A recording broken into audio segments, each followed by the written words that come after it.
అందరికీ నమస్కారం. నేను మీ సోదరి రోజానీత, జాతీయ అధ్యక్షురాలు, జాతీయ బీసీ రాజ్యాధికార మహిళా సంక్షేమ సంఘం. రాజకీయ నాయకులు తప్పు చేస్తే భయపడాల్సిన అవసరం లేదు. ఎందుకంటే ఎవడైనా సర్పంచ్ దగ్గర నుంచి ఎమ్మెల్యే దగ్గర నుంచి ప్రతి ఒక్క రాజకీయ నాయకుడు, సీఎం తరపు, పీఎం తరపు, వీడి తరపు, వాడి తరపు, వాడు అమ్మ మొగడి తరపు, ఎవడైనా సరే ప్రజలు ఎన్నుకుంటూ వచ్చిన వాళ్ళే. అటువంటి ప్రజలు ఎన్నుకుంటే ప్రజల ద్వారా ఎన్నుకోబడిన వీళ్ళకి ప్రజలు భయపడాల్సిన అవసరం లేదు. ఇకపోతే పోలీసులు మనకి న్యాయం చేయకపోతే జరిగిన చట్టాన్ని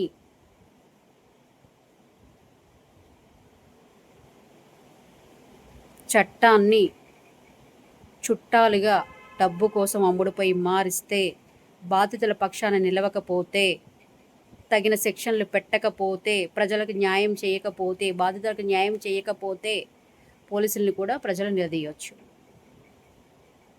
ప్రజలు ఎవరికి భయపడాల్సిన అవసరం లేదు.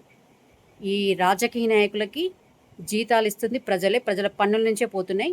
ఈ పోలీస్ డిపార్ట్మెంట్కి కూడా ఇచ్చేది ప్రజల జీతాలు, ప్రజల కట్టే పన్నుల నుంచి పోతున్నాయి. ప్రతి ఒక్క దానికి మనం ట్యాక్స్ కడుతున్నాం. ఇవాళ గల్లప్పటి నిలదీయచ్చు. ఎవరికి భయపడాల్సిన అవసరం లేదు. ఏ రాజకీయ నాయకుడికైనా, ఫైరోల్ చేసే రాజకీయ నాయకుడికైనా, ప్రజలు అనుకునే అమ్ముడు పోతున్నారు పోలీసులు అనుకునే పోలీస్ డిపార్ట్మెంట్కైనా భయపడాల్సిన అవసరం లేదు. ఎందుకంటే వీళ్ళిద్దరికీ ఇచ్చేది ప్రజలే.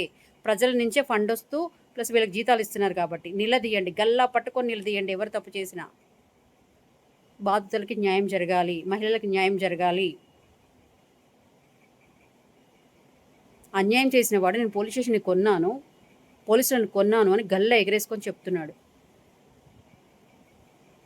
Important sections, non bailable sections పెట్టకుండా బాధితుల తరపున న్యాయం చేయకుండా నిందితుడిని సేవ్ చేస్తున్నారు. మరి వీళ్ళని అమ్ముడుపోతున్నారా ఏమనాలి? ప్రజలే అంటున్నారు పోలీసులు అమ్ముడుపోతున్నారు అని. పిటి కేసులు ఎందుకు పెడుతున్నారు? స్టేషన్ బెయిల్ ఎందుకు ఇస్తున్నారు? పెద్ద సెక్షన్స్. మినిమం ఒక ఫోటో మార్పింగ్ చేసి, ఎడిటింగ్ చేసి, న్యూడ్గా పెట్టి అన్ని మాధ్యమాల్లో పెడితే చిన్న పిటి కేసు పెడుతున్నారు. ఎందుకు? మరి మీరు పోలీసులు అమ్ముడుపోయారు అని వాడే చెప్తున్నాడు, పెట్టిన వాడే. మరి మీరు పిటి కేసు ఎట్లా పెడతారు? జస్ట్ నార్మల్ ఫోటోని వేరే వాళ్ళకి పంపిస్తే ఏ సెక్షన్ అయితే వస్తుందో ఆ సెక్షన్ పెట్టారు మీరు.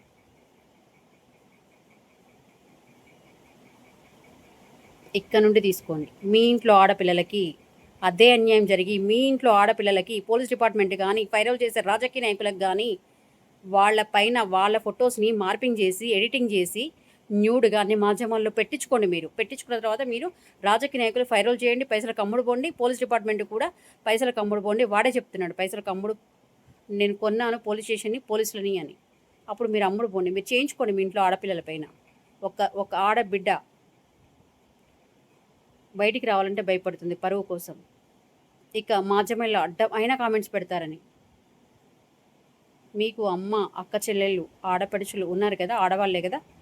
ఒక మహిళకు జన్మనియాలన్నా, ఒక మగవాడికి జన్మనియాలన్నా, ఒక ఆడపిల్ల జన్మనియాలి. ఆ విషయాన్ని గుర్తుపెట్టుకొని, మీ ఇంట్లో ఆడవాళ్ళు ఉంటారని చెప్పేసి గుర్తుపెట్టుకొని మహిళల్ని రక్షించండి, కాపాడండి. Thank you.